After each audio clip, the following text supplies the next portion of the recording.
जय हिंद। आप सभी लोगों का स्वागत है आपके अपने YouTube channel Goswami class time पर। दोस्तों उम्मीद करेंगे कि आप लोग बढ़िया होंगे, मस्त होंगे, स्वस्थ होंगे और अच्छे से पढ़ाई लिखाई जो दोस्तों कर रहे होंगे। तो दोस्तों फिर से आज की इस वीडियो में हम लोग क्लास 10th के मैथ का वैसे महत्वपूर्ण सवाल को जो दोस्तों हम इस वीडियो में आपको बताने वाले हैं, जो आपको फाइनल एग्जाम यानी 18 फरवरी का जो मैथ का एग्जाम होने वाला है उसमें जो दोस्तों पूछे जाएंगे। ठीक है, चाहे तो ऑब्जेक्टिव में पूछ देवे, चाहे तो सब्जेक्टिव में पूछ देवे, लेकिन पूछे जाएंगे।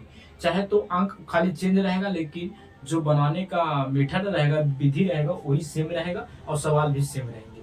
ठीक है, तो चलिए इस वीडियो को शुरू करते हैं। तो दोस्तों सवाल है कि द्विघात बहुपद इतना का शून्यक P और Q है तो P स्क्वायर प्लस के Q स्क्वायर का मान ज्ञात कीजिए। ठीक है दोस्तों, यहाँ पर अल्फा की जगह P और Q मान लिया है। ठीक है, तो ऐसा सवाल रहेगा तो आप हड़बड़ाइएगा नहीं। ठीक है, बस ध्यान दीजिएगा थोड़ा सा। ठीक है, तो यहाँ पे लिखेगा सोल्यूशन। ठीक है, सोल्यूशन में क्या लिखेगा, दिया गया है,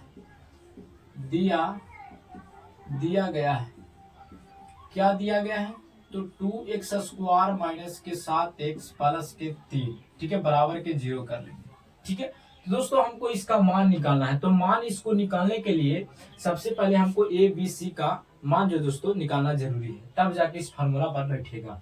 तो ए के मान हो जाएगा 2, अगर बी के मान निकालेगा तो माइनस के 7 और सी के मान हो जाएगा 3। ठीक है दोस्तों, अगर आपको इसका फार्मूला नहीं याद है तो दोस्तों हम आपको बता रहे हैं, बस थोड़ा सा ध्यान दीजिएगा।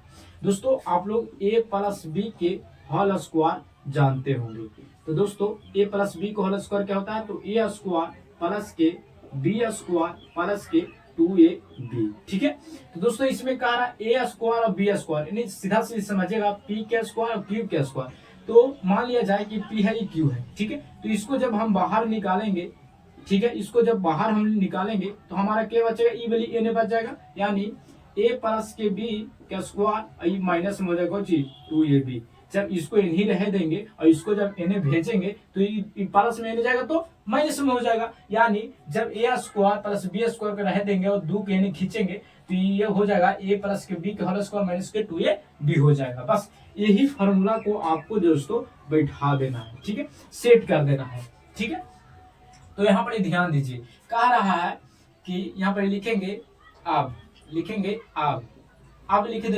लिखेंगे पी स्क्वायर प्लस के क्यू स्क्वायर का फॉर्मूला। तो क्या हो जाएगा फॉर्मूला, तो फॉर्मूला हो जाएगा यहाँ पे लिखेगा पी प्लस के क्यू प्लस के पी प्लस क्यू का स्क्वायर माइनस के 2pq लिख दीजिएगा। ठीक है, तो यहाँ पर आपको समझना है कि p जो है अल्फा है और q जो है बीटा है। ठीक है, तो यहाँ पर आप क्या कीजिए कि यहाँ पर ध्यान दीजिए, ये मान लीजिए अल्फा ई प्लस के बीटा है, तो आप लोग जानते होंगे कि अल्फा प्लस बीटा बराबर क्या होता है, तो माइनस के बी बटा के ए होता है। तो इसका स्क्वायर कर दीजिएगा माइनस, फिर है 2 गुने अल्फा इंटू बीटा के मान कितना होता है, तो सी बटा के ए होता है मान। तो मान आप याद रखिएगा, अगर आपसे पूछेंगे कि अल्फा प्लस बीटा बराबर क्या होता है, तो माइनस बी बटा के, अगर अल्फा इंटू बीटा बराबर क्या होता है, तो सी बटा के। इसको हम लोग शून्यकों का योग बोलते हैं, इसको हम लोग शून्यकों का गुणनफल बोलते हैं। ठीक है, इस चीज को आप ध्यान दीजिएगा, इसको पर दोस्तों आपको से ऑब्जेक्टिव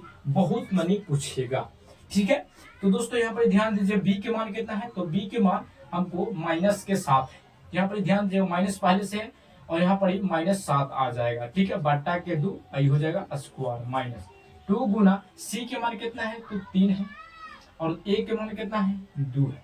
तो यहाँ पर ध्यान दीजिए, ए से 2 से 2 कट जाएगा, इसको जब प्लस माइनस करेंगे तो माइनस माइनस प्लस हो जाएगा। ठीक है, और 7 का स्क्वायर करेंगे तो 49 हो जाएगा और 2 का स्क्वायर करेंगे तो 4 हो जाएगा माइनस, यानी बचा कितना, 3, नीचे 1 बचा, पूछना था 1। आप क्या करेंगे कि इसको हम लोग भिन्न के घटाव ले लेंगे, तो 4 और 1 कैल्सियम 4, ये हो जाएगा ऊपर 49, बीच में -4 चढ़ती 12 हो जाएगा। जैसे कि आप लोग एग्जाम पे प्रैक्टिस कीजिए इसी को देखकर। ठीक है, और प्रैक्टिस में इतना होना चाहिए, कॉन्फिडेंस होना चाहिए। ठीक है, कि जल्दी जल्दी आप कर सकते हैं। अब 9 में से 2 जाएगा तो 7 और 2 9 होता है, 3 में से 2 जाएगा तो 2 बचेगा, यानी 27 बटा के 4 हो जाएगा। फिर से देख लीजिए, 7 और 2 9 और 2 और 1 3 गबड़ा रहा है, यहाँ पर ध्यान दीजिएगा। जब ये कितना है, 9 है, तो 9 में से यहाँ पर घटा लीजिए, तो ये हो जाएगा 7 और 2 9, ये हो जाएगा 3, यानी 37 होगा। ठीक है, यहाँ पर ध्यान दीजिएगा, तो आपका आंसर हो जाएगा 37/4 जो है दोस्तों ये आपका राइट आंसर हो जाएगा। ठीक है, तो इस प्रकार से आप जब बनाइएगा एकदम झलका के समझा के, तो एग्जामिनर को जब आसान पड़ेगा तब जो है दोस्तों आपको पूरा में पूरा अंक जो है दोस्तों दे देगा ना। तो अगर खींची पीची करके बनाइएगा, माने कि गिजी बिजी बनाइएगा, तो आपको नंबर काटेगा। ठीक है, तो दोस्तों अगर आपको ये वीडियो दोस्तों अगर आपको ये पसंद आया होगा तो आप इस वीडियो को लाइक जरूर कीजिएगा। अगर आप चैनल पर पहली बार होंगे तो चैनल को भी सब्सक्राइब कर लीजिएगा, क्योंकि इसी तरह का वीडियो जो दोस्तों आपको लगातार मिलता रहे। ठीक है, तो दोस्तों मिलेंगे अगले वीडियो में। जय हिंद, धन्यवाद।